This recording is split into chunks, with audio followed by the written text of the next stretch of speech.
You turn my mourning into dancing. You turn my mourning into dancing.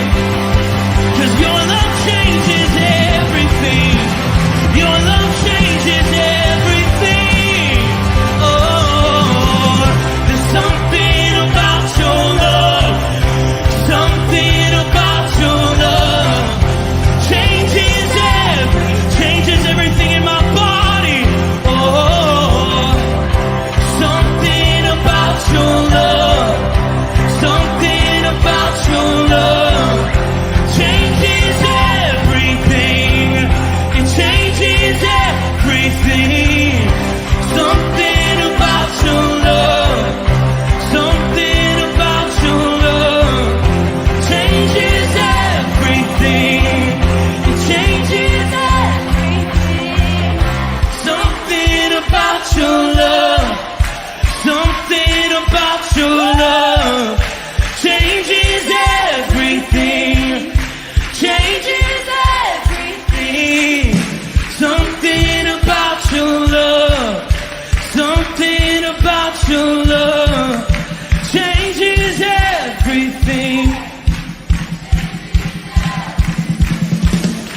Something about your love. Something about your love changes everything.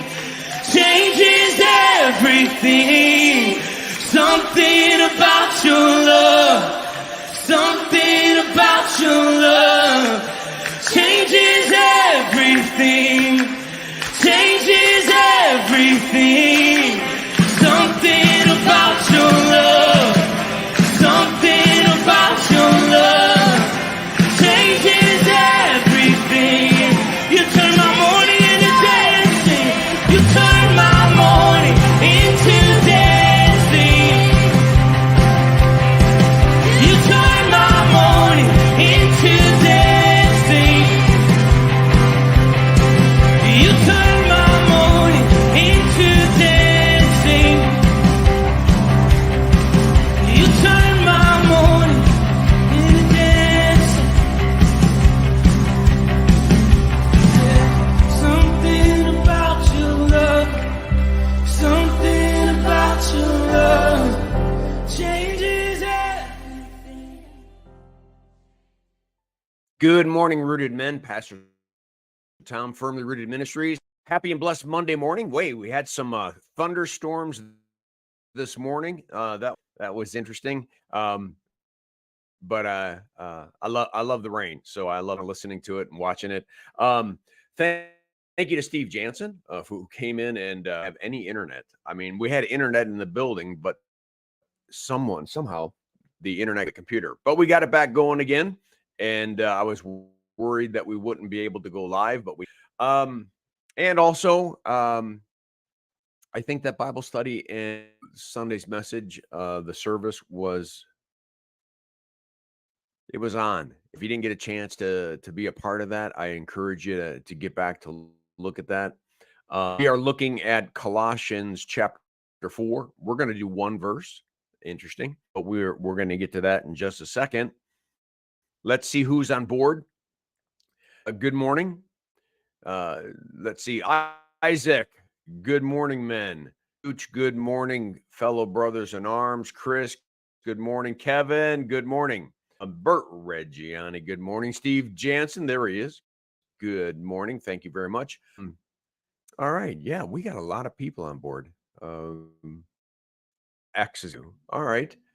Very good. Let me pull up the one verse that we're going to look at today. There it is. Provide your slaves with what is right, and because you know that you also have a master in heaven. And you're saying to yourself, Pastor, what are you doing? One verse on this kind of masters and slave. You know, we don't have masters and slaves, and I would beg to human relationships, how God intended them to be and how we live them out, right? I think oftentimes, master slave isn't involved. Some would say between them and their boss, master slave. Some might even say it between their husband and wife. It's a master. People say that slavery itself is sinful and wrong, and I'm not sure that I agree. I believe there were master slave relationships that were beneficial, and those slaves may not have been able to be supported or be able to even survive or masters taking them in. And oftentimes they were brought in as family, and slave would be someone who said, this has been such a blessing to me and my family. I'm committed to it. And sometimes generations would be committed. But that's not my point today. My point is about the last five or six words. Know that you also have a master in heaven. We men, and maybe it's American men, kind of have this idea sometimes that we're independent, and that's what it means to be a man, independent. And hence, I want to be in charge, control. I don't like it when anybody wants to be in charge or in control of, but I don't mind being in charge and control of others. It's kind of like the Israelites saying that we've slaves to anyone, when in fact they were slaves in Egypt, they were slaves to Babylonians, they were slaves to the Persians, and they were slaves to Rome. But what does it mean to know that you also have a master?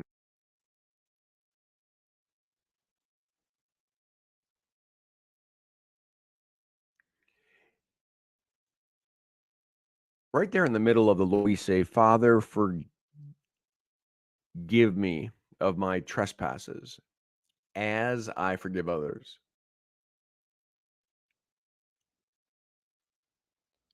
Know that you also have a master in heaven, that we are subject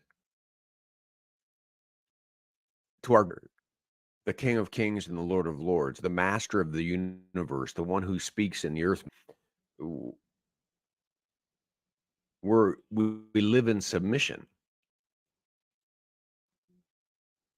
to the one who is our God, who control, who's created us, redeemed us, and saved us, and has a plan for our lives. Or don't we? Feel like we still have control? Do we somehow feel like this is my life? Do we somehow kind of, I need to have control and I'm the boss and I'm in charge? It's that very attitude that destroys the master slave relationship. When the master's all that in a bag of chips and he's not accountable to anybody, all of a sudden you got a dictator who's people. But he's saying, even you masters, you men, know that you have a master in heaven. Accountable. We have an accountability to the one who's redeemed us, created us, and given us a purpose. We're accountable for how we treat others, how we live out our lives and relationships, whether we're loving or compassionate, tempered, controlling, and angry.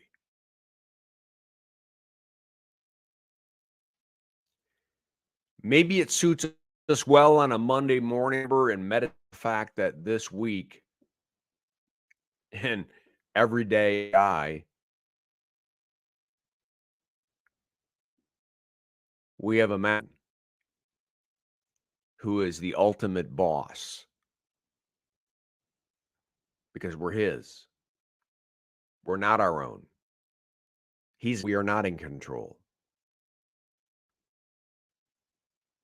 He directs. We follow. He says, we do.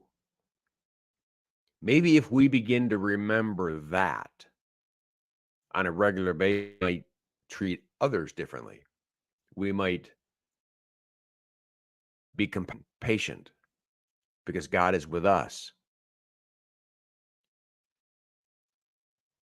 I had to do just one verse because it seems so profound to me. Of course, you want a master to remember to treat his slaves properly because they should. But what about our should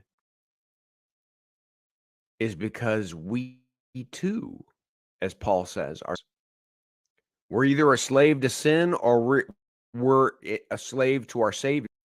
But we're never in charge of our own lives. We're never in control. We always have a master. Today, the question is who's, and are we reflecting the character of that we serve? All right. I think I'll leave it at that. Some others jumped on board here. John Carson, good morning, man. Eric, good morning. Guys, I hope this devotion was a blessing. Have a great day. Make it a firmly rooted day, and may someone see Jesus. Peace.